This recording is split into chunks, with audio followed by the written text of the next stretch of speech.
नमस्कार,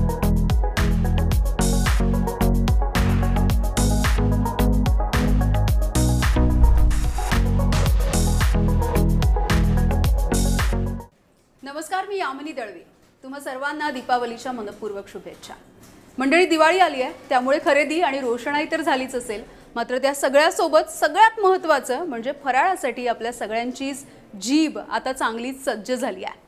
चमचमीत बेसनाचे लाडू, कुरकुरीत चकल्या आणि तळलेला चिवडा असे सगळेच पदार्थ आपल्या पोटाची सुद्धा वाट बघतायत.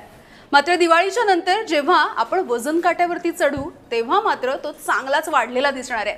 त्यामुळे यंदाच्या दिवाळीमध्ये नेमकं काय काय आणि किती खायचं, फक्त दिवाळीच नाही तर रोजच्या आहारामध्ये सुद्धा डाएट कसं पाळायचं आणि आपल्या आवडीचं सगळं खाऊन सुद्धा वजन कसं नियंत्रणामध्ये ठेवायचं, या सगळ्या विषयी आता आपल्याला बोलायचं आहे. आणि त्यासाठी आजच्या ओपन फोरममध्ये आपल्या सोबत आलेले आहेत सुप्रसिद्ध डायटिशियन डॉक्टर प्रणिता अशोक. आपण सुरुवात करूयात बोयटे सरांपासून. म्हणजे प्रणिताजी, तुम्ही येणार हे कळल्यापासून सर्वांना एवढी उत्सुकता आहे की काय खायचं, हा जसा रोज प्रश्न पडतो तसं तुम्हाला काय काय विचारायचं याची मात्र त्यांच्याकडे खूप मोठी जंत्री आहे. मलाही प्रश्न पडला म्हणजे खरं तर की मी मुंबईकर आहे आणि मुंबईकर म्हटलं की आमचा वडापाव. येस.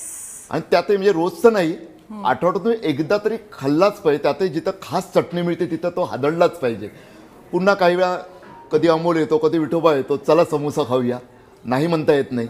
आत्ताच यामिनी जे काही वर्णनं करत होती, चकली, बेसनचा लाडू, आता कोणाकोणाला नाही म्हणायचं. आणि त्याचवेळी घरून तंबी मिळते की वजन पहा, आता जरा वजन आवरा. करायचं काय, म्हणजे जिभेचं ऐकायचं की सर्वांचं वजनासाठी ऐकायचं, कसं काय? चला पहिला फटाका फोडूयात आता आपण.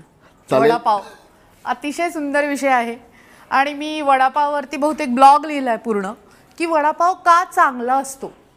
तो ब्लॉग लिहिल्यानंतर बरेच लोक ज्यांनी वडापाव खायचा थांबवला होता त्यांनी तो सुरू केला. कारण वड्याची गंमत सांगते तुम्हाला. म्हणजे आता तुम्ही पण वडापाव आता चांगला का आणि वाईट का हे दोन्ही सांगते. वडापाव म्हणजे बाहेरचं आवरण डाळीचं आहे, तुमचं प्रोटीन आहे ना त्याच्यात, हां, तो तळला जातो म्हणजे त्याच्यामध्ये वरती काय आलं, फॅट्स आले, बरोबर आहे की नाही. आत बटाटा आहे म्हणजे काय, कार्ब झाले. तिन्हीचं कॉम्बिनेशन हाणा की कोण म्हणताय ना का हाणा, तिन्ही एकत्र मिळत आहे ना, झालं ना संतुलन. तुमच्या एका वड्यामध्ये तुमचं संतुलन झालेलं आहे. तिथे तुम्हाला कार्ब्स मिळत आहेत, प्रोटीन मिळत आहेत आणि फॅट्सही मिळत आहेत. त्याच्यामुळे तो जास्त सॅटिस्फॅक्टरी वाटतो खाल्ल्यानंतर, म्हणून दुकानं चालत आहेत. अगदी हे तर मान्य कराल की म्हणून दुकानं चालत आहेत, कारण तो सॅटिस्फॅक्टरी आहे. पोषण मूल्य पण चांगली आहे.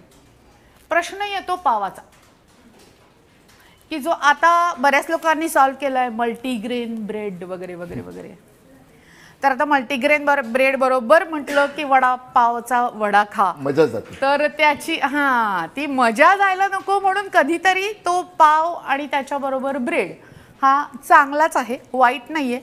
फक्त दोन गोष्टी लक्षात ठेवायच्या की ट्रान्स फॅट, तो प्रॉब्लेम कसा सॉल्व्ह कराल. कारण जेव्हा तुम्ही वडापावच्या गाडीवरती जाता तेव्हा त्या वड्याचं जे तेल असतं ना त्याचा कलर तो चुकीचा आहे. कारण त्यांनी काय केलंय, त्यांना काय 1 किलो तेलामध्ये 4 वडे संपवले आणि बाजूला काढून ठेवलं नाही होत. ते इथे प्रॉब्लेम सुरू होतो की ते सारखं सारखं तळलेलं तेल, त्याच्यामध्ये जे ट्रान्सफॅट तयार होतात ते ट्रान्सफॅट आपल्या रक्तवाहिन्यांच्या मध्ये डिपॉझिट व्हायला लागतात आणि जे आपण म्हणतो ना की आपल्याला ब्लॉकेज तयार होतात, आपलं लिपिड प्रोफाईल चेंज व्हायला लागतो, कोलेस्ट्रॉल वाढायला लागतं, ट्रायग्लिसराइड्स वाढायला लागतात. हे रिपीटेड खाण्याने होतं, हे लक्षात ठेवा. आणि तो रिपीटेड खाणं जेव्हा आपण बाहेर घेतोय तेव्हा ते आपल्याला ऑटोमॅटिकच मिळतं, त्याची चव छान असते, त्याला काही प्रॉब्लेम असते. त्याच्यामुळे रिपीटेड खायचा.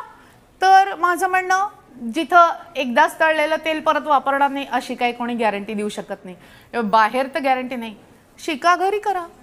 रविवारचा दिवस वडापाव जिंदाबाद, काही प्रॉब्लेम नाही. अगदी 4 वडे हाणलेत तरी चालणार आहे. त्याच्याबरोबर ब्रेड, शक्यतो कुठला हेल्दी घेता येईल ते बघा, काहीही प्रॉब्लेम नाही आहे. 4 वडे माहिती का, 4 वडे आणि 4 पाव जर का घरात बसून खाल्ले ना, मी लिहून देते तुम्हाला, महिनाभरात एकही वडा खावा असा वाटणार नाही बाहेरचा. आता दिवाळी सुरू आहे आणि दिवाळीच्या ताटामध्ये बऱ्याच गोष्टी असतात, ज्यातल्या बऱ्याचशा घरी केलेल्या असतात, बऱ्याचशा कुठून आलेल्या असतात, कोणी गिफ्ट केलेले असतात. त्यात मिठाई असते, काही मिठाईच्या दुकानातनं आलेले असतात, काही घरी बनवले. असे बरेचसे ऑप्शन्स दिवाळीमध्ये उपलब्ध असतात. तर त्याच्यामधला एक असा पॅरामीटर काय की जसं तुम्ही वडापावचं सांगितलं की हा बिंदास खाऊ शकतो, म्हणजे आता तो गिल्ट गेला त्याच्या कुठे आणि बाबतीतला. कसं आहे पण हा ते पण आहेच, म्हणजे तरी पण गेला. नियम अटी तर लागू. तसं असा जो पदार्थ निवडता, आणखी आता हा आलाय तर प्रत्येकाला काही माहिती नाही, म्हणजे बरेच सांगतात अरे बेसन लाडू खाऊ नको अजिबात, आणि मग नंतर कधीतरी कळतं, जसं आता वडापावचं कळलं की अरे खाऊ शकतो, त्यांनी काय फार होऊन. तर तो काय नेमका क्रायटेरिया की कसं प्रत्येकाने कळायचं की अरे हे आपण दिवाळीचा आरामात पदार्थ. खाऊ शकतो आणि ह्याच्यापासून आपण थोडं लांब राहायला पाहिजे असं. Replacement mill. दिवाळी आहे, थंडी आहे आणि त्या थंडीला अनुसरून म्हणून आपण ॲक्च्युली ते पदार्थ खात असतो की जेणेकरून आपल्याला तेवढी उष्णता बॉडीला गरज असते त्या थंडीला फाईट करण्यासाठी. आता तेवढी उष्णता पण नाही आहे, पण दिवाळी आहे म्हणून खाण्याचं कोणी काही टाळत नाही आहे, बरोबर आहे. एक साधा एक पेढा, हो. पावशरमध्ये किती पेढे बसतात? एक 10, 12, 15, बरोबर आहे Size की? पुण्यातले असतील तर 20. बरं ठीक आहे 20, काही हरकत नाही, 20 तर 20. पण एका पेढ्यामध्ये किती कॅलरीज असतात हे जर का कॅल्क्युलेशन करायचं म्हटलं तर 250 ग्रॅम इंटू 6 करा, किती होतात? साधारण 1,500. म्हणजे एक पेढा जर घ्यायला गेला तर तो साधारण 200-150 कॅलरीजमध्ये जातो. एक पेढा म्हणजे एका पोळीची कॅलरी असते 60 ते 70. किती झाल्या पोळ्या? 2 झाल्या ना. मीच तुम्हाला कॅल्क्युलेशन करून सांगितले 2 पोळ्या झालेल्या आहेत बाबांनो. एका पेढ्यात 2 पोळ्या झालेल्या आहेत. एका पेढ्यावरती किती लोक थांबतात? जमतच नाही. नाहीच जमत. म्हणून तो काटा उलटा फिरतोय. तो जो काटा उलटा फिरतो ना, कारण आपल्याला कॅलरीचं कॅल्क्युलेशन जमतच नाहीये तिथे. मग तो पेढा खा, 1 खा, 2 खा, किंवा लाडू घेतलात समजा तुम्ही, तर लाडू समजा आपला 30-40 ग्रॅमचा जर लाडू असेल समजा, 6 त्रिक 18 काय ते 250, 300, 350 कॅलरी. एका वडापावची कॅलरी 350, एका पोळीतून मिळतात 60 कॅलरी. एक वडापाव म्हणजे किती झाल्या पोळ्या? 4 ते 5 पोळ्या झाल्या. तसं एक लाडू खाल्ला की झालं 3 पोळ्या, 4 पोळ्यांची कॅलरी झाली. एका पेढ्यात जर का 1-1.5 पोळी संपतीये तर ही 3, 3.5, 4 पोळ्यांची कॅलरी झाली. आता तुम्ही ठरवा ना काय किती आणि काय खायचंय. लक्ष्मीनारायणचा चिवडा लागतो आपल्याला, साधा मुरमुऱ्याचा चिवडा नाही आवडत दिवाळीला, अजिबात नाही आवडत, तळलेलाच लागतो आणि तो खाल्ल्याशिवाय समाधानच इथे मिळत फक्त नाही. तुम्हाला एक इंटरप्ट करून एवढंच विचारायचं आहे की 2 किंवा 3 पोळ्या खाल्ल्यानंतर तो पोट आपल्याला फील येतो की पोट भरलंय, पण पेढ्यात तो फील येत नाही. आणि प्रत्येकाला हे माहिती नाही की ह्याच्यात किती कॅलरीज आहेत. म्हणजे ते काय आम्ही काय कॅलरी मोजत बसायचं का, असा एक त्याच्यातलं आहे. तर ते पॅरामीटर काय म्हणजे की बाबा जसं तुम्ही सांगता की पिझ्झा खाल्ल्यामुळे त्याचे बरेचसे साईड इफेक्ट आहेत, त्याच्याऐवजी तुम्ही हे खा. तर की तुम्ही बाबा हे घरी केलेले असतील तर बिंदास खाऊ शकता, बाहेरून आले असतील तर मग थोडंसं जपा, हे असतील तर अजिबातच नका, लांबच राहा, असे काही तुम्ही टिप्स दिवाळी देऊ तेच शकता? म्हणते की एक तुम्हाला जर का लाडू खायचा आहे किंवा 2 पेढे खायचे तर आपण जेव्हा जेवणाला बसतो तेव्हा नॉर्मल जेवणाच्या ऐवजी तिथे तुम्ही तुमच्या कॅलरीज कट डाऊन केल्या. म्हणजे एरवी 3 पोळ्या खाताना आज एक लाडू खाऊन झालेला आहे माझा, तुमचा काटा अजिबात हलणार नाही, अजिबात हलणार नाही. पण हे ज्ञान मिळालं पाहिजे की आपण जे खातोय त्याच्यामध्ये कॅलरीज किती आहेत. म्हणून मी म्हटलं ना की प्रत्येक ठिकाणी जेव्हा तुम्ही जे काही घेताय त्याच्यामध्ये त्याच्यात कॅलरीचा समावेश असणं हे अतिशय गरजेचं आहे. आणि बऱ्याच ठिकाणी असतो, आपण वाचत नाही. बाहेरून मिळणाऱ्या बऱ्याच पाकिटांवरती कॅलरीचा समावेश असतो, आपण ते वाचत नाही. ते वाचलं की आपल्याला कळेल आपल्याला किती आहे. म्हणूनच मी बेसिक न्यूट्रिशनच्या कोर्समध्ये सांगतेय, जो आपण फ्री देतो लोकांना, की एवढं तरी करा निदान ॲटलिस्ट. त्याच्यामध्ये ते सांगते की स्वतःच्या कॅलरी कॅल्क्युलेट करायला शिका, जे तुम्हाला 4थी, 5वी, 6वीच्या पुस्तकात दिलेलं आहे. ते आत्ता कोणालाच काही आठवत नाहीये. आपण फक्त गुगल युनिव्हर्सिटीवरतीच चालतोय सध्या. म्हणजे ह्या ज्या कॅलरीज आहेत तर त्याचं बऱ्याच ठिकाणी वेगवेगळी माहिती मिळते. काही म्हणतात की तुम्ही 1,500 कॅलरीज दिवसात घ्या, काही म्हणतात की 2,500-3,000 पर्यंत घ्या. तर ते आयडियल काय असलं पाहिजे की किती कॅलरीज? आयडियल कॅलरी ज्या असतात ते आपण म्हणतो की एका माणसाला, म्हणजे जर का प्रौढ माणूस असेल त्याला साधारण 2,000 ते 2,500 कॅलरी पर्यंत आपल्याला पुरतं जे, आणि तो मेंटेन ठेवू शकतो त्याच्या कॅलरीज. बायकांमध्ये 1,800 पर्यंत, 1,500 ते 1,800 पर्यंत चालतात. प्रेग्नंट बायकांना आणि लहान मुलांना थोडे जास्त लागतात कारण त्यांची रिक्वायरमेंट जास्त असते.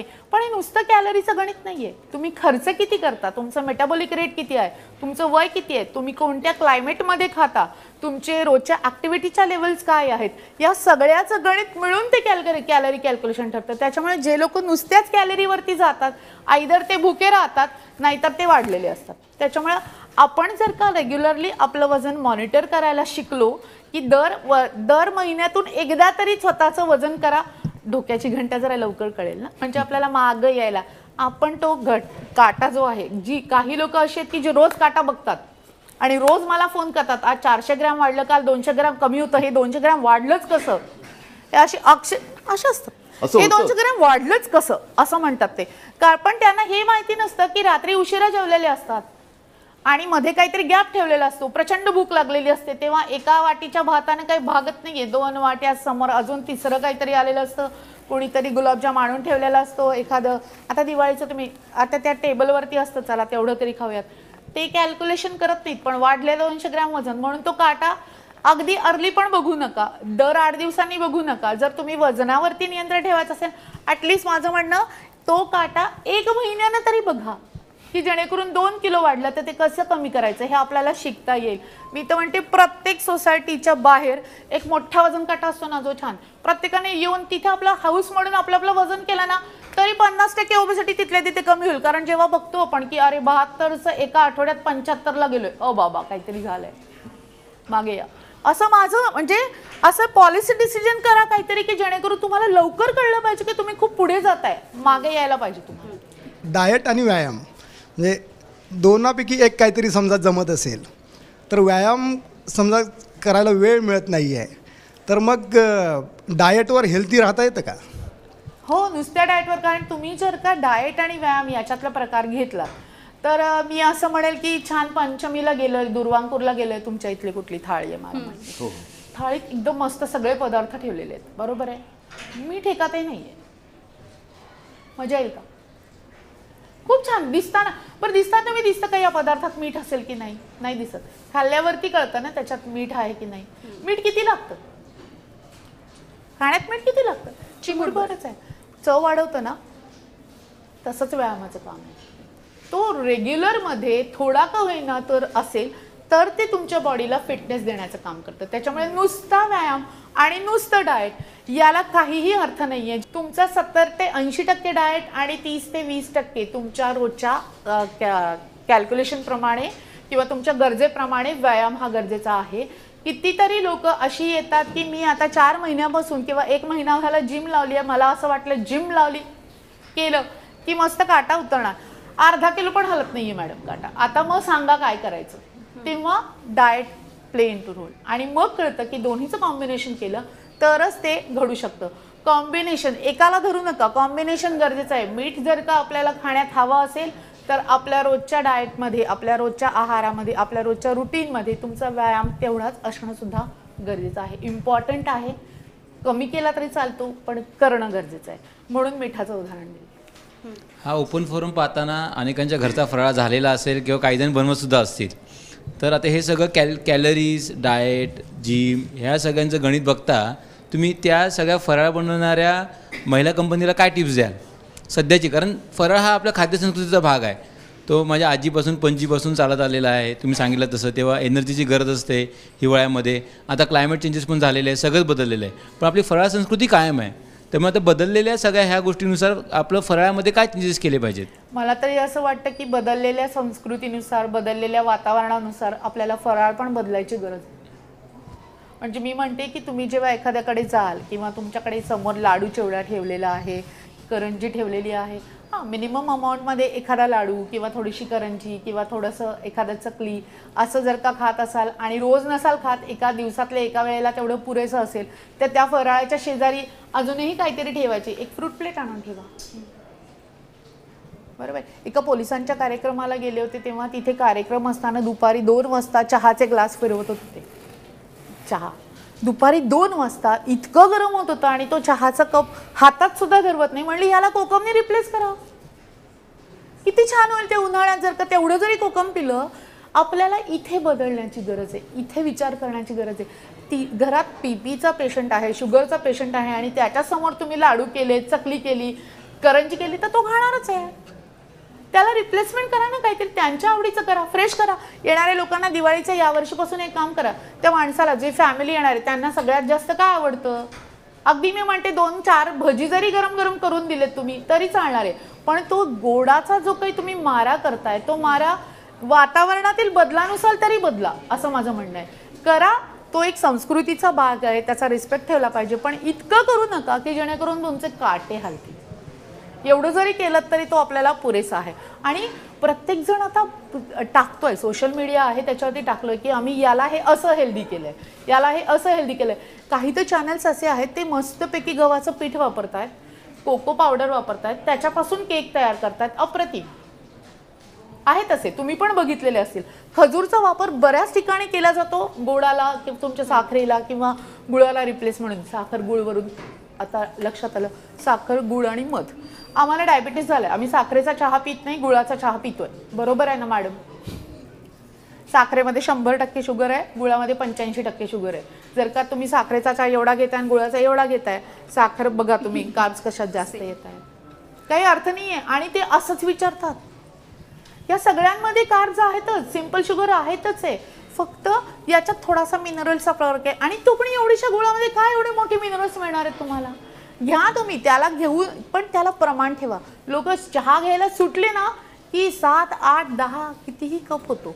म्हणजे माझ्याकडे एक आजी होत्या, मारवाडी किंवा गुजराती, जे कायम किचनमध्ये काम करतात. मग त्यांच्याकडे पाहुणे खूप, त्या पाहुण्याला चहा गेला की आम्ही चहा पिणार, जेवायचं नाही. काय भूक लागणार आहे 7 आणि 8 वेळेला त्या पाहुण्यांबरोबर चहा. 9:30 HbA1c होती, 6:30 पर्यंत आणून ठेवली, फक्त चहा बंद केला, काही नाही केलं. तुम्हाला ओळखता आले पाहिजे की तुम्ही कुठे चुकताय. जिथे चुकताय, मी तुम्हाला सांगितलं की इथून 2 मीटर वरती गेल्यानंतर एक खड्डा आहे, बरोबर आहे. रात्रीची वेळ असू द्या, दिवसाची वेळ असू द्या, तुम्ही जाताना बघूनच चालाल ना की खड्ड्यामध्ये जाऊन पडायचंच आहे. मग जर का कळतंय तर खड्डा अवॉइड पण करू शकतो आपण. सुज्ञस याच्यापेक्षा जास्त शहाणपण आता नसावं. डायबिटीसचा तुम्ही विषय काढला म्हणून ही फक्त आता म्हणजे एका व्यक्तीची नाही, तर पूर्ण देशाची समस्या झाली असं म्हटलं तरी काय चुकीचं ठरणार नाही. केंद्र सरकारपासून राज्य सरकारपासून सगळेजण त्या संदर्भात काम करत आहेत. दिवाळी आलेली आहे, गोडाशिवाय दिवाळी नाही असं तर होऊ शकत नाही आहे. काय तुम्ही सगळ्यांना एक कॉमन काय फॉर्म्युला सांगाल की डायबिटीस कंट्रोलमध्ये ठेवायचं आणि दिवाळी पण एन्जॉय करायची? लोक म्हणतात आम्ही शुगर फ्री मिठाई खातो, हे उत्तर असतं माहितीये का तुम्हाला? शुगर फ्री मिठाईमध्ये खवा असतो ना, म्हणजे तुमचा पेढा आहे त्याच्यात खवा तर आहे, त्याच्यात शुगर फ्री टाकलंय म्हणून खव्याच्या कॅलरीज तर निग्लेक्ट करून चालणार नाही. मूर्खपणा आहे, वेडेपणा आहे हा, आत्महत्या ही, खरंच आत्महत्या आहे. मी सांगते ना, पॉइझनिंग, स्लो पॉइझनिंग करून घेतोय आपण स्वतःचं. दिसतंय माझं वजन 90 झालंय, तरी पण आपण मागे यायचं नाहीये. माहितीये माझं लिपिड प्रोफाईल चुकलंय, माहितीये मला एवढी मोठी शुगर आहे, तरी पण मागे यायचं नाहीये, खड्ड्यातच जाऊन पडायचं आहे. आणि जेव्हा मेडिसिनचा मारा सुरू होतो, नको रे बाबा मॅडम, मला आता इन्शुलिन नकोय, आता काहीतरी वाचवा, असं नका. आपल्याला दिसतंय आपलं चुकतंय आणि आपल्याला काय करायचं हे पण सांगितलं जातंय, तरी पण आपण करत नसाल तर कसं काय? म्हणजे शुगर फ्री मिठाई ही सर्रास, आता तुम्ही गेलात तर निम्मे कॉर्नर शुगर फ्री मिठाईचे झालेले आहेत, पण त्याच्यात खवा आहेच आहे ना, बाकीचे इन्ग्रेडियंट आहेच आहेत. तुमचं काय ते शुगरने जे काय होणार होतं ते त्या खव्यातून. मग काय करतात लोक, एक नाही शुगर फ्री आहे 4 खा, त्यापेक्षा एक साखरेचं खा, साखरेचं खाणार त्याला देव देणार, डायबिटीस नाही होणार, असं काहीतरी नवीन म्हण तयार करा. पण एकच मी म्हणते, पदार्थांवरती चर्चा करण्यापेक्षा क्वांटिटीवरती जर चर्चा केली ना तर जास्त फायदेकारक होईल. तुमच्या बोलण्यातून एक मुद्दा जाणवला की शुगर म्हणजे फक्त गोड म्हणजे शुगरचा प्रॉब्लेम, असा जो समज आहे तो कदाचित नाही, म्हणजे ते चुकीचं आहे असं आता या चर्चेनंतर जाणवत आहे. तर मुळातच शुगर म्हणजे काय, म्हणजे हे खाल्ल्याने शुगर आहे, हे जे समज आहेत, गैरसमज आहेत, त्यावर जरा प्रकाश टाकला तर फक्त प्रेक्षकांचंच नाही, म्हणजे शुगर झाली ना की 3 गोष्ट, गोड, भात आणि बटाटा बंद करा, असं लिहितात ना, लगेच खाली लिहितात, बरोबर आहे. भात आणि वरण तुम्ही जन्माला आल्यापासून खाणारं खाद्य आहे, बरोबर आहे. त्या कॉम्बिनेशनमध्ये सगळा अमायनो ॲसिडचा प्रोफाईल पूर्ण होतो. एकात एक आहे, एकात एक नाही आहे असं. आणि तो खाल्ल्यानं जे समाधान मिळतं त्याच्यामुळे आपण ओव्हर इटिंग थांबवतो. संध्याकाळी वरण भात खाणारी लोक कधीच ओव्हर इटिंग करत नाहीत, आणि संध्याकाळी वरण भात खाणारी लोक सगळी वजन कमी करतात. आणि जे करत नाहीत त्यांना माझ्याकडे पाठवा, मी सांगेल कसं काय करत नाहीत. कारण माझ्याकडे जे काय मी देते त्याच्यात वरण भात, आमटी भात, कुठली आमटी त्याच्यावर भात हा कंपल्सरी दिला जातो. डायबिटीस भातामुळे होतो हे कंप्लीट चुकीचं आहे. ते करून त्यांना सकाळी शुगर करायला होते. बरं ठीक आहे, भीती वाटते, भाकरी खा शुगर करा, पोळी खा शुगर करा, भात खा शुगर करा, म्हणजे भीती तरी जाईल. भीतीनं मरायला लागलीत लोक. पण तो भात खायचं म्हणलं की ते काय करतात, खरंच सांगते, शपथ घेऊन सांगते, जी लोक 5-5 पोळ्या खाणारी होती ना ती 1.5 पोळीमध्ये गार होत आहेत. मॅडम काय करत होतो आम्ही हे असं म्हणतात. कारण तुम्हाला जे हवंय ते पोषण मूल्यच दिलं जात नाही. रोज तुमच्या आहारात कमीत कमी कार्ब्स तरी हवेत, तुमच्या आहारात प्रोटीन हवेत, तुमच्या आहारात फॅट हवेत. हे जे काय मी म्हणतेय ते कॉम्बिनेशनमध्ये असतं. तुमच्या आहारात मिनरल्स पण पाहिजेत, विटामिन्स पण पाहिजेत. म्हणजे प्रत्येक जो पोषण मूल्याचा घटक आहे की तुम्हाला मी म्हणते की ड्रायफ्रूटचा एक पार्ट खा कारण त्याच्यात इसेन्शियल अमायनो ॲसिड्स आहेत. फ्रुट्स घ्या कारण त्याच्यात मिनरल्स आणि विटामिन्सचा खजाना भरलेला आहे. एक कुठलाही तुम्ही शेक्स काढला त्या शेकवरचे जे काही पोषण मूल्य आहे ती पोषण मूल्य एका बाजूला लिहा. एक ॲपल घ्या त्याची पोषण मूल्य एका बाजूला लिहा. नाही त्या ॲपलने तुमच्या शेकला हरवलं तर जी नाही ती पैसा. हे मी चालू कुठून, भात खाल्ल्याने शुगर होते, हे खाल्ल्याने शुगर होते, हे फॅट म्हणजे क्वांटिटी कळत नाहीये लोकांना. मी तेच म्हणते क्वांटिटी कळत नाही. एकाच गोष्टीवरती अडून बसतायत की मला शुगर झाले मी भात खात नाहीये, पण दुपारी जेवताना 4 पोळ्या खातोय हे नाही बघत आहे कोणी. त्या 4 पोळ्यांना रिप्लेसमेंट थोडेसे ड्रायफ्रूट, त्या 4 पोळ्यांना रिप्लेसमेंट एखादं फ्रूट, त्या 4 पोळ्यांना रिप्लेसमेंट एक ग्लास ताक. हे असं जर असेल तर तुमची भूकही बघायला नाही. कशाला होईल शुगर? काय येवत आहेत मग लोक रिव्हर्स? जर का ते क्युअर होणारा डिसीज नसेल तर का होत आहेत लोक रिव्हर्स? रिव्हर्स होत आहेत लोक. दाखवतोय आपण त्यांना, त्यांचे रिपोर्ट्स दाखवतोय आणि परत वाढली ना की परत नाही. आता ते डाएट सांगा, गोळी नाही खायची, परत मागे आणायचं. तुमच्या हातात दिलंय सगळं, तुमच्या डोळ्यांना दिसतंय, तुमच्या हातात दिलंय सगळं. हाताने जेवणारे लोक कधीच ओव्हर इटिंग करत नाहीत असं म्हणतात कारण इथे रिसेप्टर्स आहेत. याच्यामध्ये जे रिसेप्टर्स आहेत ते ब्रेनला सांगतात की तुम्ही किती खाताय. सगळं देवाने दिलेत, सगळे सिग्नल दिलेत, आपण कशाचं ऐकतच नाही. पण या सगळ्यांमधून मी डाएट केलं आहे आणि मधला काय डाएट करून मी 32 किलो कमी केलेलं आहे. हे 2-2.5-3 वर्षापूर्वीची गोष्ट आहे. पण त्याच्यानंतर माझं 1 वर्ष काही वजन नाही वाढलं. बट मला तो टायमिंगनुसार जर तुम्ही म्हणताय की आपण 2 तासाचा टायमिंग पाळला पाहिजे जो आमच्या डायटिशियनने मला सांगितलं. नाही, मी ज्या डाएट केलं त्याच्याविषयी बोलतोय. तर तो जो टायमिंग पाळलेला त्याच्यानंतर जो मी टायमिंग नाही पाळला आणि ओव्हर इटिंग मी केलं त्याच्यामुळे माझं वजन आता शूटअप झालं आहे. पण या सगळ्यानंतर मी ज्या आठवड्याला विचार करतो की मला वजन कमी करायचं आहे, माझं त्या गोळ्यांमुळे वाढलेला जो मला आजार होता, मी काय बेबी फॅट्सने डेव्हलप नाही झालो, तर मी जेव्हा डाएट एका आठवड्यासाठी करतो माझं 4 किलो वजन कमी होतं. देन परत दुसऱ्या आठवड्याला मी डाएट नाही करत तर परत ते 3 किलो वाढतं. सो हाऊ टू कंट्रोल दिस? तर मला तो तुम्हाला तेच म्हणते गट ब्रेन ॲक्सिस. बरं झालं तो काढायचाच होतं मला. गट ब्रेन ॲक्सिस म्हणजे काय की तुमच्या मनाला, मन म्हणतो ना, तो ब्रेनचा एक पार्ट आहे. तो आणि पोट हे दोन्ही जेव्हा समाधानी होतं तेव्हा आपण ओव्हर इटिंग करत नाही. मी आज भात खाणार नाही, मला भात बंद करायचा आहे, मला चहा नको आहे, मला आजपासून चहा बंद करायचा आहे, हे बंद जो शब्द येतो ना तो इथे डिस्टर्ब व्हायला लागतं. सगळी सर्किट डिस्टर्ब व्हायला लागतात. मग तुम्ही भात बंद केला की तुम्ही त्याच्या ऐवजी काय काय खाता नाही ह्याच्याकडे लक्ष द्या. मग तुमचे बिंजिंग सुरू होतात आणि त्या बिंजिंगमध्ये तुम्ही किती खाताय ह्याचं कॅल्क्युलेशनच राहत नाही. म्हणूनच म्हणते नियम थोडेसे पाळलेत तरी पुष्कळ आहे. म्हणजे माझ्याकडे जेव्हा आपण डाएट आपण म्हणतो की नाही करायचं, मी म्हणते 1 पोळी खा, 1 पोळी खाऊन पोट भरलं नाही डोकं दुखत होतं, 2 पोळ्या खा, 2 पोळ्या नाही, 3 पोळ्या जेव्हा त्यांनी सुरू केल्या डोकं बंद झालं आणि वजन पण उतरलं. प्रत्येकाची ॲक्टिव्हिटी किती आहे, तुमचं कंट्रीब्युशन ऑफ दिवसभराचं, तुमची फिजिकल नीड किती आहे हे, आणि तुमचं मेटाबॉलिक रेट, तुम्हाला असणारे आजार, तुम्हाला चालू असणाऱ्या गोळ्या, या सगळ्यांना पकडून तो आहार आपल्याला मॅनेज करावा लागतो. पूर्ण जेवण घ्या, 2 वेळा घ्या, व्यवस्थित घ्या, प्रमाणात घ्या, जेणेकरून तुमचं पोट पण भरणार आहे, मन पण भरणार आहे, नाही लागत 10 पण. जिम कोणी करावी? असं होतं की उठसूट सगळेच जिमला जाण्याचा विचार करत असतात की जरी जसं तुम्ही सांगितलं थोडासा वजन काटा पुढे मागे झाला की एक चलबिचल होते की नाही आता काहीतरी करायचं मग जिमच करूयात. तर नेमकं कोणी केलं पाहिजे जिम? ज्यांना वेळ आहे त्यांनी. तुला जर का सकाळी उठल्यावर म्हटलं की तासभर जिमला जायचं, तू म्हणेल पोळी भाजी करू का जिम करू का माझं स्वतःचं आवरू का लेकराला शाळेत पाठवू का घरातलं आवरू? कसं शक्य आहे? नाही शक्य. ज्याला जे जमतं ते त्याने करा, ज्याला जी आवड आहे ते त्याने करा, कारण तसं केलं तरच त्या व्यायामाला काहीतरी अर्थ आहे. पण मग असंही होतं म्हणजे आमच्या सगळ्यांचं ओव्हरऑल रुटीन असं आहे की म्हणजे आमचा दिवस सकाळी 4 वाजता सुरू होतो जो 7 वाजेपर्यंत संपतो, कारण पुन्हा दुसऱ्या दिवशी सकाळी उठायचं असतं. याच्यामध्ये आपण पाहिलं तर मुंबईमधले ट्रॅव्हलिंगचे तास आणि या सगळ्याच गोष्टी असतात. मग त्याच्यामध्ये व्यायाम कसा म्हणजे कुठून? प्रत्येकाने आपल्या फोनमध्ये पिडोमीटर असतो की नाही, तो पिडोमीटर साधं गणित आहे. दिवसभरात 6,000 ते 10,000 मध्ये जर का तुमची पावलं अशीच खाली वरती करून होत असतील तर ओके. मग सॅटर्डे संडे जेव्हा वेळ मिळतो तेव्हा एक 15-20 मिनिटं पळून या. एक दिवस स्वतःला आराम द्या, तो आराम पण गरजेचा आहे. पण ही मिनिमम रिक्वायरमेंट आहे की चालणं 11 नंबरची गाडी हा अतिशय उत्तम व्यायाम आहे. जो माणूस दिवसभर ऍक्टिव्ह असतो त्याची 100% 6000 पावलं होतात. ज्या दिवशी झाली नाही त्या दिवशी जेवण झालं की शतपावली करायला जायचं, 6000चा काटा झालेला आहे, चला आजचं तरी काम संपलेलं आहे आपलं. आणि ज्यांना खरंच खूप असं स्वतःची बॉडी तयार करायची आहे की व्यायामाची विशेष आवड आहे, तेवढा वेळ काढता येतोय.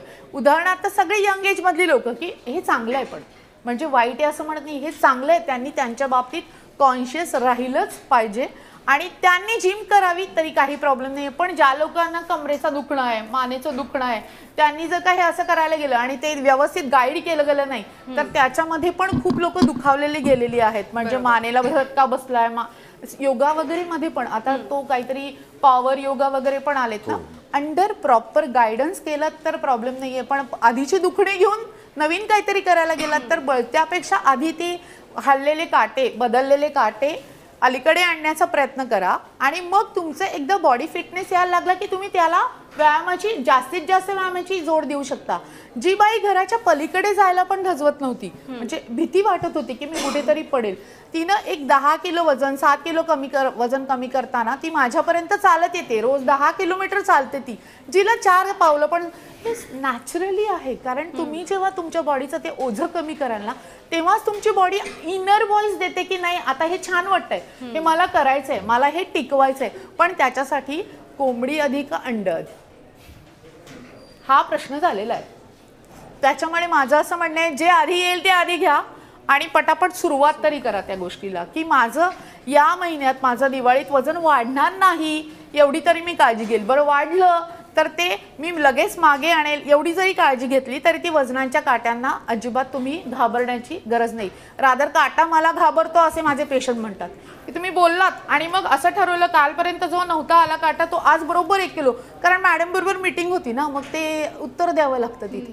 असं काही नाहीये, हा गमतीचा भाग आहे. तुम्ही केलं तर ते होतं आणि ते उपाशी राहून पण करायची गरज नाही. रादर ज्या डाएटने तुम्हाला भूकभूक होणार नाही, तुम्हाला चिडचिड होणार नाही, तुम्हाला विकनेस येणार नाही आणि तुम्हाला फ्रेश वाटेल, हा जो डाएट तुम्हाला दिलेला असतो तोच खरा डाएट आहे. पण ज्या डाएटने तुम्हाला भूकभूक होते, दिवसभर चिडचिड होतीये, नवरा बायकोवर चिडतोय, बायको नवऱ्यावर चिडतीये, त्याच्यानंतर तुम्हाला विकनेस होतोय, काही करायची एनर्जी शिल्लक राहत नाही, तो चुकीचा आहे. कुठलेही रिपोर्ट हे सांगत नाहीत, हे तुमचं स्वतःचं सांगणंच हाच खरा रिपोर्ट आहे. आणि त्याच्यातूनच जाताना जेव्हा पहिल्यांदा कोणीतरी येतं काही रिपोर्ट केलेले नाहीयेत आणि मग आता ह्याच्यामुळे थायरॉइडमुळे असेल का, हा सगळ्यात पहिला प्रश्न असतो. अरे बाबा आधी करा, तुमचं कमी झालं तर कशाला थायरॉइडला जायची गरज आहे, तुमची बॉडी व्यवस्थित रिस्पॉन्स देते. एक कारण घेऊन बसू नका याच्यामुळे मला जमत नाही, ते जमवावंच लागणार आहे. कारण आता कम्युनिकेबल डिसीजेसपेक्षा नॉन कम्युनिकेबल डिसीज म्हणजे बीपी, थायरॉइड, शुगर ह्या सगळ्यांना कारण तुमचं मूळ म्हणजे स्थूलत्व, तुमचं वाढलेलं वजन आहे. 100% नाही 400% सांगते ते कमी करण्याचा प्रयत्न करा. हे सगळे आजार ऑटोमॅटिक मागे येतात म्हणजे येतात आणि ते आलेले आहेत, म्हणून एवढी ठोसपणे सांगू शकते या गोष्टी. प्रोटीनचा जो विषय आहे ना तो तर असा झालेला आहे की प्रत्येकजण जे जिममध्ये जातात त्यांना प्रोटीन्सचं ऐकायला मिळतं. हे प्रोटीनचं नेमकं काय, कुठे बाहेर जावं प्रोटीन शेक? आता ह्या प्रोटीनबद्दल जर का बोलायचं झालं तर माझ्याकडे 62 वर्षांच्या ज्या काही आपण म्हणू बाई आजी ज्या काही आत्ता डाएट घेत आहेत तर त्यांच्याबरोबर व्हिडिओ कॉलवरती डिस्कशन झालं आणि मग मी सांगितलं हां ठीक आहे संध्याकाळी डाळ घ्या, दुपारी भाजी घ्या, असं झालं. पण ते प्रोटीनचं काय केलं आहे तुम्ही माझ्या, म्हणजे ते बसलं आहे का त्याच्यात व्यवस्थित? म्हटलं आजी जेव्हा आपण 10-12 वर्षाचे होतो, घरात जेवत होतो, तेव्हा आई बाबांनी विचारलं का कधी बाळा तुझं प्रोटीन खाऊन झालं का? कशासाठी लागतं? कारण जगात नेचरमध्ये निसर्गानं तयार केलेला असा एकही पदार्थ नाही ज्याला आपण फक्त प्रोटीन म्हणू शकतो. जर निसर्गाला मान्य नाही आहे तर तुम्ही फक्त प्रोटीनवरती का भर देताय? जे वे प्रोटीन आपण तयार केलेलं आहे ते जे तुम्ही तयार करता, वे प्रोटीन आणि हे जे काही तयार करता तिथं तुम्हाला बर्न व्हावं लागतं, तिथे तुम्हाला तेवढी एनर्जी काढून घ्यावी लागते, तेवढं तुम्हाला रिपेअरिंग सिस्टीम तयार करावी लागते. 1 किलोमीटर चालल्यानंतर तुमच्या हार्डली काय त्या तुमच्या 60-70-100 कॅलरी जे काय म्हणजे कोणी फास्ट चालतंय कोणी हे चालतंय त्या बर्न करण्यासाठी आपण एवढी रिपेअरिंग सिस्टीमच वापरलेली नाही आहे की आपल्याला प्रोटीन खावं लागेल आणि मग ती रिपेअरिंग सिस्टीम होईल. 2-2 तास जिम जी लोक करतात त्यांच्यामध्ये तेवढी प्रोटीन रिक्वायरमेंट असते की ती नुसती तुम्ही अंडी खायला लागला तर एका वेळेला 20 अंडी नाही खाऊ शकत ना, म्हणून एक स्कूप प्रोटीन, कारण एका अंड्यामध्ये 6 ग्रॅम प्रोटीन आहे. त्या लोकांना मी कधीच नाही म्हणत नाहीये, पण 75 वर्षाचे आजोबा, 62 वर्षाच्या आजी, 40 वर्षाचे लोक जे फक्त 1 तासभर चालण्याचा व्यायाम करतात त्यांना माझ्या मते प्रोटीन वेगळ्याची गरज नाहीये. वरण भात खा, मस्तपैकी प्रोटीन मिळतंय तुम्हाला, डाळीचे कोणतेही पदार्थ खाऊ शकता. आता गंमत अशी सांगते की तुम्ही जर का कुठलेही तृणधान्य खाल्लं, म्हणजे पोळी भाकरी खाल्ली तर तुम्हाला 10% प्रोटीन मिळतं. काढायचं सगळ्यांनी गुगल घ्यायचं आणि लगेच ताबडतोब लगेच काढायला सुरुवात करतील लोक. पोळी भाकरी खाल्ली 10% प्रोटीन आहे, डाळ खाल्ली 20% प्रोटीन आहे. सोयाबीन हा एकच पदार्थ आहे की ज्याच्यामध्ये 40 ते 45% प्रोटीन असतं. अदरवाईज कोणातही इतकं प्रोटीनची शक्तीच नाही आहे आणि तेवढं आपल्यासाठी ओके आहे. आपल्याला फक्त 20 ते 30% प्रोटीनची गरज आहे, जी तुम्हाला समतोल आहारातून घेतलं की मिळतं. वरण भातात आलं ना तुमचं प्रोटीन, फ्रूट खाताय तुम्ही, येतं ना त्याच्यामध्ये, सॅलेड घेतोय आपण, भाजी पोळी खातोय आपण, ह्या सगळ्यामध्ये तुम्हाला जे प्रोटीन ॲब्झॉर्ब होणार आहे, जे बॉडीला चालणार आहे, ज्याचं फॅटमध्ये कन्व्हर्जन होणार नाही, अशा प्रकारचं प्रोटीन तुम्ही नोईंगली अननोईंगली रोजच खाताय. त्याच्यामुळे अशा ज्यांचा आहार आहे, किंवा तुम्ही 80 वर्षाचे आजोबा बघा, लाईफ लॉंग ज्यांचं असतं ना की जे खूप छानपैकी कडकडीत आहेत, ज्यांना शुगर नाही आहे, BP नाही आहे, काय नाही आहे, मी तर म्हणते त्यांचा आहार शिका, म्हणजे तुम्हाला प्रोटीनची गरज आहे की नाही लगेच उत्तर मिळेल. तुम्ही मगाशी म्हणालात फटाके फोडावे लागणार आहेत, आज दिवाळी आहे, येस, फटाका प्रोटीनचाच फोडा. किंवा हे जे फॅड आहे ना, मला वाटतं तुमच्या बोलण्यातून तरी मला आता ती खात्री पटली की फॅडच आहे. तर नेमकं यामुळे काय घात होतात आहे, कारण अनेकांना ते माहीत नसतं. कुणीतरी सांगतं नाही माझ्या जिम इन्स्ट्रक्टरनी सांगितलं आहे तुम्हाला प्रोटीनचा एक करावंच लागेल, बाहेर जावं, मगाशी म्हणाल तसं प्रोटीनचा शेक आहे घेतलाच पाहिजे, सर यात काय घ्या ना. हा जो आग्रह होतो आहे ना, किंवा सो कॉल्ड जो एक हेल्दी टिप्स मिळतात आहे, त्यातून प्रोटीन्समुळे जो घात होतो आहे तो फटाका तुम्ही फोडलाच पाहिजे. प्रोटीनचा जो घात तुम्ही म्हणताय, जिम इन्स्ट्रक्टरवाल्यांना सॉरी, मी आधीच सगळ्यांची माफी मागते, कारण त्याच्यावरून मला खूप छान छान कमेंट मिळालेले आहेत. तुम्ही भ्रमाचा फटाका फोडा. हां, तर त्या प्रोटीन जर का तुमच्या शरीरात जास्त झालं तर तुम्हाला काय काय त्रास होतो, म्हणजे पहिल्यांदा तुमच्या किडनीवरती लोड येतोय. ओके, जो तुम्हाला लगेच कळणार नाहीये. तुम्ही, मी तर म्हणते जी लोक प्रोटीन घेतात त्यांनी दर 3 महिन्याने किडनी फंक्शन टेस्ट करूनच घ्या. तुमचं तिथे क्रियाट वाढू शकतं, क्रियाटिनिन वाढण्याचा प्रॉब्लेम आहे. युरिक ॲसिड आता खूप कॉमन झालं आहे, युरिक ॲसिड वाढण्याचं प्रमाण 40च्या मध्ये अत्यंत कॉमन झालेली आहेत. हे जे प्रोटीन लोड जबरदस्तीनं जो तुम्ही देताय ना, त्याच्यामुळे ही सगळी फंक्शन बिघडण्याची सुरुवात झालेली आहे.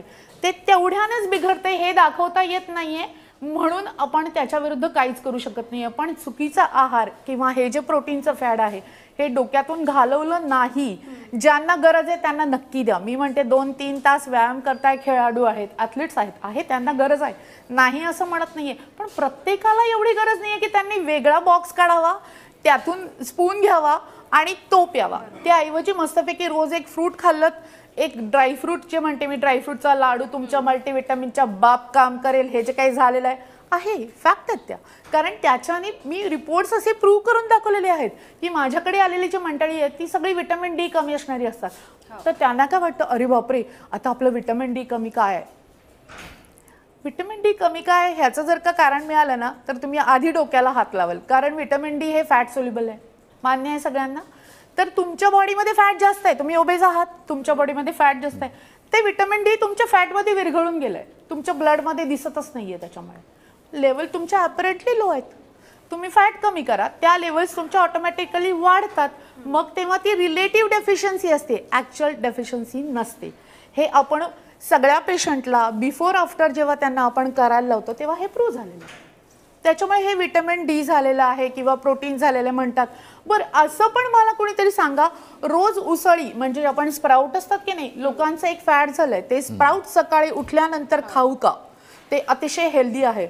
जी लोक रोज उठल्यानंतर स्प्राऊट खातात आणि त्यांनी किती वजन कमी केलं आहे हे त्यांनी त्यांच्या कॅल्क्युलेशनसाठी लिहा. जमलं तर इथे कमेंट बॉक्समध्ये पण टाका की नुसते स्प्राऊट खाऊन आमचं वजन कमी होतंय. असं कधीही शक्य नाहीये, नुसते स्प्राऊट. आणि असं सांगितलं जातं बऱ्याच ठिकाणी की सकाळी स्प्राउट खा, दुपारी स्प्राउट खा, संध्याकाळी स्प्राउटचा मील घ्या, नंतर त्याची चिला करा. दिवसभर नुसते स्प्राउटवरती ठेवतात. 15-20 दिवसांनी असं होतं की ते बघितलं तरी की ते नको रे बाबा. आता प्रत्येकाची लाईफस्टाईल वेगळी असते. काही लोक फक्त बसून काम करतात किंवा वेळेवर नाश्ता जेवण त्यांचं होत नाही. अशांनी काय करावं? आणि आमच्या प्रेक्षकांसाठी एक सांगा की आयडियल एक दिवसभरात काय खावं, ते कोणीही असोत. मग बसून काम करतात ते मी म्हटलं इंटरमिटंट थोडंसं उठा. स्वतःसाठी उठण्याची पण गरज आहे, नाही तर मणक्याचे आजार तयार होतात. वयाच्या 30व्या वर्षी MRI करावं लागतात, CT करावे लागतात, मान दुखतीये म्हणून. कारण काहीच नाही आहे. तुम्ही त्याला काही पोस्चरला काही त्याला चेंजेस दिला नाही तर तो आखडूनच बसणार आहे ना. त्याच्यामुळे प्रत्येकानं दर 2 तासानं जर का तुमचं लॅपटॉपवरचं काम आहे किंवा तासाभरानं 5 मिनटं उठा, उठून बोला, काय फरक पडतो. तिथं उठून तुम्ही ते आपण जम्पिंग जॅक्स करतो माहिती आहे ना, एका जागी उड्या मारतो. काहीतरी असे नियम ठरवून घ्या स्वतःला की माझी बॉडी हलली पाहिजे. ती हलण्यासाठी देवाने एवढे सगळे अवयव दिलेले आहेत. 100, 200, 300 वर्षाने फक्त हेच मोठं होईल, हे सगळं एक्सटेंड होईल, कारण वापरच करत नाही आपण त्याचा.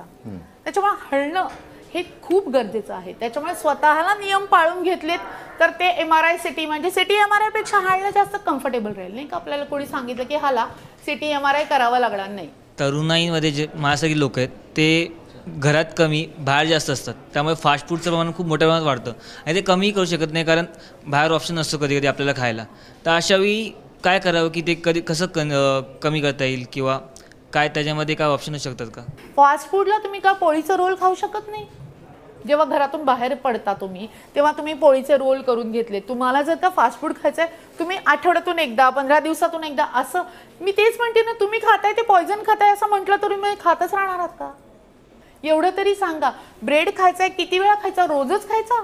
त्याच्यामध्ये चीज किती प्रमाणात घालतात? ते चीज कुठल्या क्वालिटीचं असतं?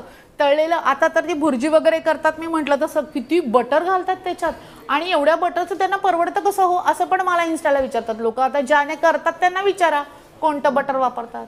प्रणिताजी, म्हणजे आजचा हा आपला कार्यक्रम आहे ना ओपन फोरमचा, तो खऱ्या अर्थानं फेक बस्टर आहे किंवा मिथ बस्टर आहे असं मला वाटतं. इतके फटाके तुम्ही फोडताय. मात्र एक आणखी की सकाळी उठलं की उगाच ते काही खाऊ नका, तुम्ही कॉर्नफ्लेक्स घ्या, तसंच मुसली, असे अनेक पदार्थ सध्या सांगितले जातात की त्याबद्दल पण खरोखर तसं आहे का? कारण गुळाच्या चहाबद्दल बोलला तेव्हा माझ्या समोर लक्ष गेलं. माझे काही सहकारी आवर्जून जाऊन वरचा साखरेचा चहा नको, आम्ही खाली जाऊन इवला गुळाचा चहा पिऊन येतो. मायग्रेनचे आजार मी साध्या चहाने बंद केलेत. सोडलेला चहा सुरू करा. ती थोडीशी साखर तुमच्या ब्रेनला तो रिलीज करतो. ती सकाळी जे आपण म्हणतो ना थोडासा चहा पिला तरी छान होतं. कुणी सांगितलं चहा पिऊ नका, चहामध्ये विष आहे, चहा एकदम घातक आहे, सोडला बायकांना मायग्रेनचे त्रास सुरू झाले. फ्लेक्स बद्दल कॉर्नफ्लेक्स सकाळचा नाश्ता, कॉर्नफ्लेक्स, मुसळी हे थंड दुधामध्ये घेता, गरम दुधामध्ये घेता, पण हे मेटाबॉलिझम डाऊन करणारे पदार्थ आहेत. कारण त्याच्यामध्ये बाकी काही नाही. पोहे मी म्हटलं ना की आपण रोज इंडियन ब्रेकफास्ट आहे पोहे. इंडियन ब्रेकफास्ट पोहेमध्ये तो राईस फ्लेक्स करून टाकलेला असतो.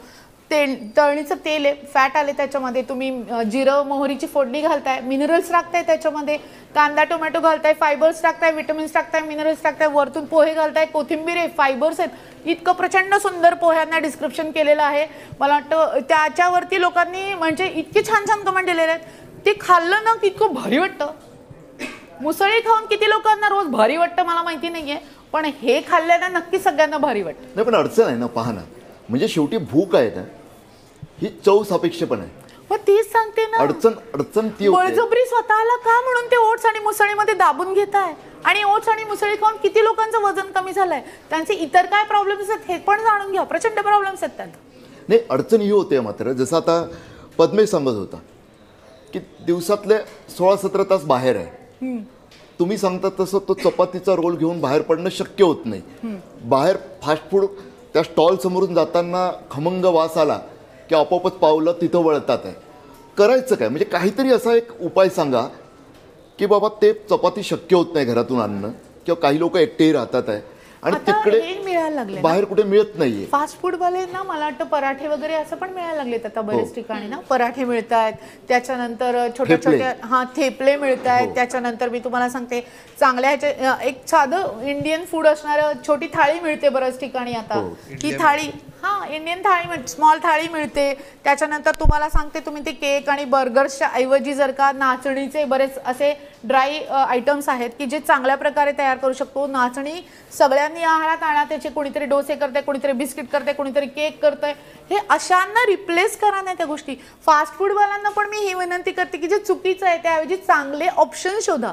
लोकांना चांगलं खाऊ घाला, जे त्यानिमित्ताने ते हेल्दी पण राहिले पाहिजे, त्यांना दुवा तरी मिळेल. एवढं सर्व तुम्ही सांगितलं ना, त्यामुळे एक मनात परत शंका तयार झाली. हे वर्ष आंतरराष्ट्रीय भरड धान्याचं वर्ष आहे.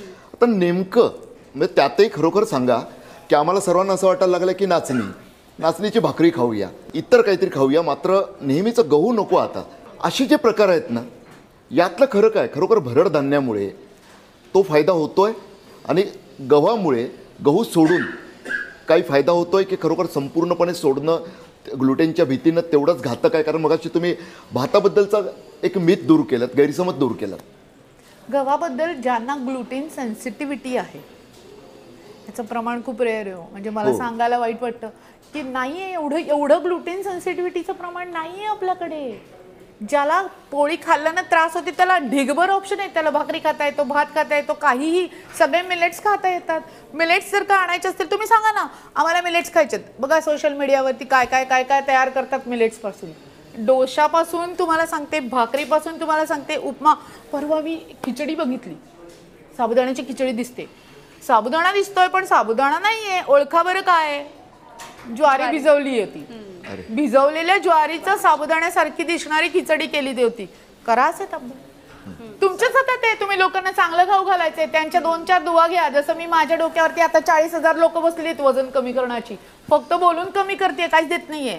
पण यातही रोज नाचणीचीच भाकरी खायची एकच, ते योग्य राहील की थोडं अतिरेकच होईल? रोज नका, तेच म्हणते ना. कंटाळा येईपर्यंत ती गोष्ट करू नका. थोडी व्हेरिएशन आहेत. बाजरी आहे आपल्याकडे, ज्वारी आहे आपल्याकडे, नाचणी आहे वगैरे, बरेच लोक मिक्स पिठांची करतात. अशा सगळ्या गोष्टी तुम्ही व्हेरिएशन घ्या. ज्यांना मला तुम्ही सांगा, जर का तुम्हाला सांगितलं भेंडीची भाजी एकदम मस्त चरचरीत केलेली आहे आणि भाकरी शेजारी ठेवली तर असा रग येतो, बापरे बापरे. त्याला पोळीच लागते हो. भेंडीच्या भाजीला भाकरी बरोबर चव नाहीये. पिठल्याला पोळी दिली की असं वाटतं काय खातोय आपण, त्याला भाकरीच लागते. आहेत ना कॉम्बिनेशन्स आपल्याकडे. पनीर भाकरी कोण खातं का? अतिशय डाएट करणारे लोक खात असतील. ते कार्ब्स कंटेंट कमी करताना त्याची क्वांटिटी घेतली तुम्ही नक्षामध्ये, त्याच्यामध्ये कधीतरी गाजर किसून घातलं, कधीतरी वरती काकडी कोशिंबीर पण साबुदाण्याच्या वरती मिळते बघा. It is a better antidote for that sabudana. तो जो कार्ब आहे, जो खाटकन शुगर वाढू शकतो, त्याला काकडी आणि दहीचं कॉम्बिनेशन केलं ना की ते बरोबर स्लोप खाली येतो. त्याचा कॉम्बिनेशन बदललात की तुम्हाला त्या गोष्टीचा एवढा साईड इफेक्ट जाणवत नाही. पण बरेच लोक एवढी ढिगभर येऊन बसतात साबुदाणा आणि त्याला शुगर आहे वगैरे काही विचार नाही केला की ती शूट होते. नुसतं कलिंगड बंद करून पण HbA1c 2-2 कमी केलेलं आहे. पैज लावून कलिंगड खातात लोक, ज्याचा ग्लायसेमिक इंडेक्स 80च्या वरती आहे. ते कॉर्नफ्लेक्स जे आहे तो कॉर्न हा अतिशय घातक आहे, कारण कॉर्नचा ग्लायसेमिक इंडेक्स अतिशय मोठा आहे. पण डायबिटीसच्या लोकांना कॉर्नफ्लेक्स दूध खायला देत आहेत. तुमच्या आहारात कमीत कमी 30 ग्रॅम तरी फायबर्स गेली पाहिजेत. ग्रॅम म्हटलं की आता बघा कसे प्रत्येकाच्या कॅलरी, याच्यात फायबर्स किती येतो नाही, ते थोडंसं कमी पडते. 2 ग्रॅम म्हणजे 3 ग्रॅम वाढवायचं असेल तर काय करावं लागेल? साधं तुम्ही फायबर खाऊ. एक वाटी भरून कोशिंबीर घेतली ना, गाजर, काकडी, टोमॅटो, कांदा, तुम्ही काय ते कधी कधी कोबी घेतात. आता भरपूर सॅलरी वगैरे, भरपूर पानं वगैरे पण आलेली आहेत कॉम्बिनेशनमध्ये. थोडंसं त्याच्यात स्प्राउट नावाचा जो काही पदार्थ आहे तो पण एखादा चमचा टाकला की आपल्याला कसं बरं वाटतं ना स्प्राउट खाल्ले म्हणून. हे अशा कॉम्बिनेशनमध्ये घेतलं तर जे तुमचे सिम्पल कार्ब्स आहेत, जे तुमची शुगर वाढवतात, त्याला या कॉम्बिनेशनमध्ये टाकलं की ती शुगर हळूहळू वाढते, ती शूट होत नाही. आणि फायबर्समुळे तुम्हाला तुमचं जे म्हणतो ना कॉन्स्टिपेशन होतं बऱ्याच लोकांना, ते होणं पण कमी होतं. तो मलावरोध होत नाही, त्याचा चांगला गोळा तयार होतो. त्याच्यात व्यवस्थित पाणी पिलं की पोट साफ व्हायला मदत होते आणि ज्याचं पोट साफ होतं तो निरोगीपणा राहण्यास अतिशय मदत होते. 2 मला प्रश्न विचारायचे. एकतर डायजेशन हा तुमच्या विशेष खास अभ्यासाचा विषय आहे, तर प्रत्येकाने आपला डायजेशनचा पॅटर्न समजून कसा घेतला पाहिजे? तुम्ही जो रोजचा आहार घेता तो घेताना युज्युअल पॅटर्नमध्ये जेव्हा तुम्ही घेता तेव्हा तो घेतल्यानंतर तुम्हाला पोट दुखत नाही आहे, गॅसेस होत नाही आहे, ॲसिडिटी होत नाही आहे, असं जेव्हा होतो तेव्हा तो पचतोय व्यवस्थित. पण बऱ्याच लोकांना मेथीची भाजी खाल्ली की ॲसिडिटी होते, बऱ्याच लोकांना पोह्याने पण ॲसिडिटी होते. पोह्यांनी ॲसिडिटी होणारे जे काही लोक आहेत त्याच्यामध्ये मेन दोष असतो तो मिरचीचा. बरीच लोक काय करतात, जिरं मोहरी टाकतात, मिरची तळतात, मग कांदा टाकतात आणि मग पोहे टाकतात. ती तळलेली मिरची बरेच लोकांना भासते म्हणून त्याची ऍसिडिटी होते. ज्यांना पोह्याने ऍसिडिटी होते त्यांनी काय करा, कांदा चांगला परतून घ्या, वरतून फक्त मिरची घाला, देखल्या दिवा करा, पोहे घाला, नाही होणार. तुमची करण्याची पद्धत आणि तुमची पचनशक्ती, तुम्ही खाल्ल्यानंतर जर तुम्हाला त्रास होत असेल तर तो पदार्थ टाळायचा आहे आपण पुढच्या वेळेस, किंवा त्याची पद्धत तरी टाळायची आहे करायची. असं काहीतरी एक केलं तर तुम्हाला त्याचा नक्कीच त्रास होणार नाही. खाल्ल्यानंतर तुम्हाला ऍसिडिटी होतीये, ब्लोटिंग होत आहे, आपलं काहीतरी चुकतंय. त्या ऍसिडिटी ब्लोटिंगला आधी एक्सरसाइज करून बघा. काल मेथीची भाजी खाल्ली, एक्सरसाइज केला नव्हता. काल मी काय अजून चटरफटर खाल्लेलं आहे, बरंचसं काही खाल्लेलं आहे, पण एक्सरसाइज केला नव्हता. दुसऱ्या दिवशी जरा ते खाल्ल्यानंतर चालून या, ब्लोटिंग आपोआप कमी होतं. साधारणतः आपलं जेवणाचं ताट हे काय पद्धतीने असलं पाहिजे, म्हणजे सगळ्याच कॅटेगरीमधले माणसं खाऊ शकतील अशासाठी? आपल्याला काय काय लागतं, आपल्याला कार्ब्स लागतात, आपल्याला प्रोटीन लागतं, आपल्याला कार्बोहायड्रेट लागतात, आपल्याला मिनरल्स लागतात, आपल्याला विटॅमिन्स लागतात. हे सगळे कम्प्लीट करायचे, बरोबर आहे. पालेभाजी घ्या, मिनरल्स, फायबर्स, फॉलिक ऍसिड, त्याच्यानंतर आयर्न, हिरव्या पालेभाज्या खा, आयर्न वाढेल, हिमोग्लोबिन वाढेल. एक तुमची म्हणतो आपण ती डाळ असते ती, त्याच्यामध्ये प्रोटीन्स मिळतात तुम्हाला चांगल्या प्रकारे, बरोबर आहे. सगळ्यात कार्ब्स पण येतात, नुसते प्रोटीन लगेच खाणं हलवू नका, कार्ब्स पण आहेत त्याच्यात. घट्ट एवढी डाळ खाल्ली तर त्याने वजन वाढतं, पण जरा पातळ अशी डाळ, मुगाची डाळ जी पचनाला चांगली असते असं एक असू द्यात. काही फायबर्स असतात, गाजर, काकडी थोडेसे कट करून घेतले पाहिजेत, पोळी भाकरी पाहिजे थोडीशी, त्याच्यामध्ये भात पण पाहिजे. हे जेवणाचं ताट झालं. पण दिवसभरात जेव्हा तू जेवतेस तेव्हा प्रत्येक ताटात तुला ड्रायफ्रूट खाता येत नाही, प्रत्येक ताटात तुला फ्रूट खाता येत नाही, प्रत्येक ताटामध्ये तुला असं सटरफटर काही खाता येत नाही की जेणेकरून तुला छान पण वाटलं पाहिजे. भडंग, मुरमुरे हे असं पण खायला वाटतं ना 4 वाजताच्या दरम्यान. त्याच्यामुळे जेवणाव्यतिरिक्त या गोष्टी पण तुमच्या आहारात थोड्याशा कंट्रोलमध्ये, प्रमाणामध्ये पण आल्या की बरोबर तो ऍक्सेस जो आहे तो सॅटिस्फाईड होतो आणि नाहीच होत. आणि झोपताना काही जणांना फळं खाण्याची फार सवय असते, त्याचे काही परिणाम होतात की ती चांगली आहेत? नाही, झोपताना शक्यतो फळं खाऊ नयेत, कारण झोपताना फळ म्हणजे आता काहीच नाहीये दुसरं, मग हेल्दी खायचं म्हणून बरेच लोक फळ खातात. कधीतरी ठीक आहे, पण झोपताना फळं खाण्याचं थोडंसं टाळा, कारण त्याच्या डायजेशनला जास्त पॉवर लागते शरीराला. आणि मग रात्री झोपताना डायजेशनचा प्रॉब्लेम आला, झोपेचे वांदे होऊन जातील तुमचे. म्हणजे अनेकदा फ्रूट सॅलड म्हणजे अनेकदा ऑफर केलं जातं, आवडतं सुद्धा, मात्र ते हेल्दी बनायचं की अनेकदा असंही सांगतात की भिन्न याचं आहे, ते एकत्र दूध आणि फळं असू नयेत. नेमकं काय खरं म्हणायचं? हे सुद्धा मिथ्स आहे की काय खरं आहे? आयुर्वेदानुसार आहे, म्हणतात ना फळं आणि दूध एकत्र खाऊ नये. ते तसंच जर का तुम्ही एकत्र खाल्लं, तुम्हाला डायजेशन प्रॉब्लेम सुरू झाले, तुम्हाला असं वाटतंय की आपल्याला पचतच नाहीये, ते बऱ्याच लोकांची केस पांढरी होत आहेत हल्ली, बरोबर आहे की नाही? काहीतरी चुकीचं खातायत, बरोबर आहे. खाल्लं की लगेच फ्रूट खाऊन घ्यायचे, मग ते सगळं डायजेशनचा प्रॉब्लेम यायला लागतो. तिथे सगळे प्रोटीनचा राडा होऊन जातो. दूध आणि केळीचं शिकरण मात्र चालतं, जुनं चालतं की मग ते सांगते की हे आयुर्वेदाने सांगितलंय ना, तुम्हाला नसेल चालत तर कोण म्हणतो तुम्ही खा म्हणून? तुम्हाला चालतंय तर तुम्ही खाऊ शकता. डायजेशनवरून मला एक विचारायचं आहे की आठवडाभर काही जण खूप काही खातात आणि एखाद दिवशी असं म्हणतात की आज उपवास पकडू आपण. एक दिवस पूर्ण उपवास करू शकत असतील तर चांगलीच गोष्ट आहे, पण तो उपवास सोडताना दुसऱ्या दिवशी त्याच्याकडे जरा लक्ष ठेवा. तो जर का अमर्यादित सोडत गेलाच असाल तर न उपवास केलेला कधी सांगा नाही. उपवासाला जोडून एक की डिटॉक्सिफिकेशन करण्याकरता उपवास पकडावा असं बऱ्याच जणांना तुम्ही म्हणाल, तसे काही यूट्यूबर आहेत, इन्फ्लुएन्सर आहेत, ते असे सल्ला देत असतात. हा सल्ला कितपत योग्य आहे? खरंच उपवास पकडल्याने बॉडी डिटॉक्सिफाय होते का? उपवासानं काय होतं माहिती आहे का, थोडीशी ती जी आपण इंटेस्टाईन म्हणतो ना, त्याला जरा शांतता. सारखं काहीतरी खातोय, ती चालूच आहे, त्याची सिस्टीम चालूच आहे. इन्शुलिन रेझिस्टन्स कमी होतो बऱ्याच लोकांचा. इन्शुलिन रेझिस्टन्स कारण लोड येत नाही आहे ना त्याला, म्हणजे तुम्ही जर का खाल्लं नाही तर त्याला इन्शुलिन सिक्रेट करावं लागणार नाही, त्याला जरा शांतता मिळते. पण हे उपवास करताना उपवासाची थाळी खाऊन करू नका. जे विषय डाएटचा सुरू आहे आणि टीव्ही चॅनल म्हटलं की वेळेचाही डाएट खूप आम्हाला करावा लागतो. अगदी हो, खरंय. प्रणिताजी, तुम्ही ओपन फोरममध्ये आलात आणि अगदी दिवाळीच्या मुहूर्तावरती, म्हणजे सगळ्यांच्या जिभा ज्या अत्यंत उत्साही झालेल्या आहेत, काय खाऊ आणि काय नको या सगळ्या मनस्थितीमध्ये आहेत खरं तर, त्या सगळ्यांना या ओपन फोरमच्या निमित्ताने आणि तुम्ही जी उत्तरं दिलीत त्या सगळ्यामधून काहीतरी दिलासा मिळालेला असेल असं आपण समजूयात. आणि या सगळ्यांचे खरं तर मनमोकळे प्रश्न होते आणि सोबतच प्रेक्षकांच्या मनामध्ये सुद्धा अनेक काहीतरी प्रश्न होते. या सगळ्यांची उत्तरं तुम्ही दिली, त्यासाठी तुमचे खूप खूप आभार. धन्यवाद. मी पण पुढारी चॅनलचे अतिशय आभारी आहे की अशा मोक्याच्या वेळी मोक्याच्या ठिकाणी बोलवून खूप छान प्रेक्षकांमध्ये जी काय दिवाळीची आतिषबाजी केलीत त्यांनी एकदम मजा आली. Thank you very much. यानंतर ओपन फोरममध्ये वेळ झाली आहे इथेच थांबण्याची. पाहत राहा पुढारी न्यूज.